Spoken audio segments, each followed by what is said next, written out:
آخر ہم یہ سوچ پروان چڑھا کے ملک کی کون سی خدمت کر رہے ہیں، معاشرے کی کون سی خدمت کر رہے ہیں؟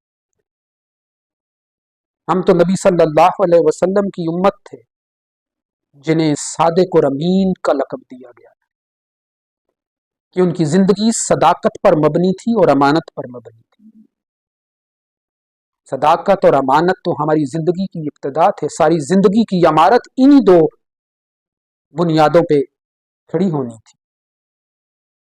کیا نبی صلی اللہ علیہ وسلم نے ارشاد نہیں فرمایا کہ من غش فلیس منا، جس نے ملاوٹ کی فلیس منا، وہ ہم سے نہیں ہے، ہمارے ساتھ اس کا کوئی تعلق نہیں ہے۔